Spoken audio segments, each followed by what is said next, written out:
Mesdames et messieurs, rebonjour. C'est un plaisir en fait de souhaiter en votre nom en fait la bienvenue à un grand monsieur, à monsieur Tiazi, directeur général de l'AMDL. Monsieur Tiazi, bonjour encore une fois. Bonjour et merci pour l'invitation.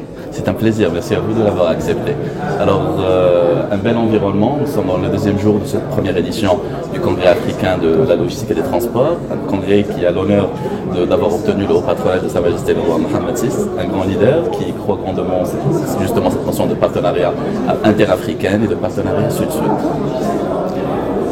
Oui, c'est un grand jour, enfin c'est un événement, c'est un grand événement et tout au long de cette semaine et particulièrement ces 3 jours, sincèrement en tant que Marocain, en tant que membre de cette communauté logistique marocaine et africaine, je suis très fier que le premier congrès se tienne ici à Rabat, ici au Maroc, terre d'ouverture, qui veut jouer ce rôle de passerelle entre ses racines, entre son ancrage africain et le reste du monde. Et voir autant de partenaires, de membres de la communauté logistique africaine présents ici en force de différents pays, qui a un signe apparent de succès de ce congrès déjà, si on est encore au deuxième jour, est une satisfaction extraordinaire et je dirais à juste titre une récompense à l'ensemble des acteurs qui ont contribué à son organisation, publique et privée, marocain et africain. Magnifique. Alors sur cette belle lancée des plus positives, on ne présente plus l'AMDL, mais juste pour nos téléspectateurs de par le monde, si vous pouvez en fait en quelques grands axes, c'est difficile de résumer le grand travail qui est fait par cette structure, si vous pouvez juste en fait nous éclairer tous sur ce que c'est que l'AMDL. Alors l'Agence marocaine de développement logistique, c'est une structure relativement jeune parce qu'elle a vu le jour, en tout cas commencé ses activités opérationnelles il y a un peu plus que 2 ans, qui est à peine en train de finir de se structurer en termes de ressources humaines et de moyens, mais qui s'est retrouvé dépositaire de la mission importante challengeante de coordonner la mise en œuvre de différents chantiers contenus dans la stratégie nationale logistique.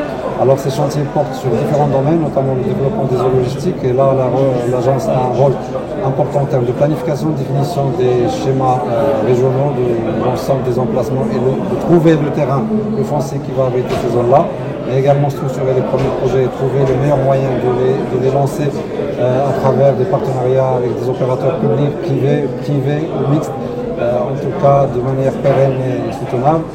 Également les progressifs en termes de normalisation de manière générale sur ce volet-là, mais sur la logistique de manière générale et de force de proposition des textes réglementaires à même améliorer le secteur.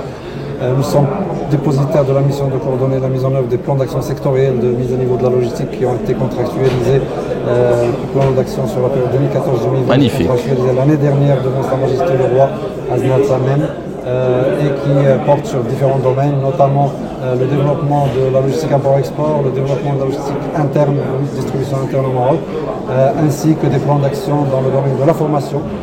Et également, l'agence est une structure qui est au service des logisticiens et qui propose et qui est en train de mettre en place des actions pour promouvoir le développement et l'émergence de logisticiens intégrés, performants et qui soient marocains ou internationaux en tout cas, puisqu'on est dans le congrès africain, aussi africain, parce qu'il y va de la performance logistique du pays et du continent dans sa globalité. Nous avons également par ailleurs une mission de support à travers un secrétariat technique à la ministre des ressources humaines et financières au profit de l'Observatoire marocain de la compétitivité logistique, qui est une particularité marocaine parce qu'il est présidé par une personnalité du secteur privé et qui a commencé ces dernières années ses activités pour justement assurer un rôle de veille et de suivi de la compétitivité logistique. Ils sont également porteurs d'actions de promotion de la stratégie nationale au niveau international, de promotion des opportunités d'investissement et d'attraction des investisseurs vers les projets de zone logistique, vers les perspectives de développement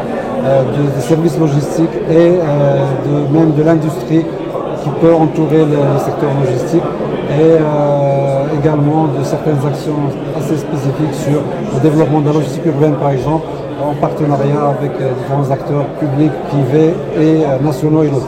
Magnifique. Alors, je le disais bien, nous savons tous en fait que le Maroc, lors de ces dernières années, a gagné énormément de place, énormément de points dans les index mondiaux en fait de logistique. Et inutile en fait de voir les index, on le sent déjà en fait au quotidien, aussi bien que dans la logistique urbaine, que la logistique périurbaine, que la connectivité nationale et internationale. Maintenant, peut-être en fait une dernière question, si vous permettez, monsieur le directeur général. Ayant ce regard vers le futur, ayant ce regard en fait vers l'Afrique, cette Afrique en laquelle nous croyons tous, comment en fait pourrait-on partager, parce qu'on parle ici de partage, on parle ici de création de valeurs mutuelles, comment pourrait-on partager ce capital immatériel, ce capital savoir avec nos frères du Sud? Alors aujourd'hui, je vous remercie pour cette action, pour cette question, parce qu'elle est vraiment au cœur du sujet et le vrai challenge de ce congrès et de la coopération sud-sud, en tout cas africaine, afro-africaine, dans le domaine de la logistique. Le premier challenge est de construire la communauté logistique africaine. C'est les femmes et les hommes qui vont porter les projets de demain, qui vont porter ce développement et qui vont porter les partenariats concrets, fructueux et mutuellement bénéfiques pour l'ensemble des partenaires et des parties prenantes. Aujourd'hui, ce congrès, en tout cas ces 3 jours, est une opportunité, une première étape très très importante dans la construction de cette communauté. Et on est ravis de comment se présentent les choses, parce qu'on constate de manière beaucoup plus spontanée, peut-être parfois même improvisé, bon, un minimum organisé, mais avec des contacts humains, une forte teneur humaine, naître et prendre forme des partenariats B2B entre des opérateurs marocains et africains de certains pays, amis et frères, mais également entre certains partenaires frères entre eux des pays africains. Je pense que demain il y a prévu une série de signatures de conventions. Absolument, à la plateforme concrets. Justement de Je ne serais pas étonné Mohamed si certains d'entre eux ont germé et pris forme pendant ces 3 jours. Ces 3 jours. Et sincèrement, c'est prometteur. Et je pense que c'est à travers ce type d'action, travailler les cadres de partenariat. Alors pour la MDL, ce qu'on essaie de faire, c'est de favoriser ces échanges. Nous avons été avec l'ensemble des acteurs concernés derrière pour la préparation et la conclusion qui a été fait pendant les visites de Sa Majesté le Roi en 2014-2015 à plusieurs pays africains, de l'accord de la signature de 3 accords cadres avec des pays importants, la Tunisie, le Sénégal et la Côte d'Ivoire, dans le secteur de la logistique. Et on est déjà aujourd'hui, quelques mois après cette signature, dans la mise en œuvre de ces accords et dans l'activation. Il y a également une action concrète, des actions concrètes qui prennent naissance à travers les groupes d'impulsion économique qui ont été créés à l'occasion des visites royales dernièrement au Sénégal et Côte d'Ivoire, et qui aujourd'hui commencent à donner le premier résultat en termes de partenariat, de business et opportunités de collaboration concrète et opérationnelle. Merci pour cette belle énergie, merci pour cette belle vision du futur. Merci. Et au plaisir de revoir dans les prochaines éditions, monsieur le directeur. Inch'Allah, merci infiniment. Merci, cher ami.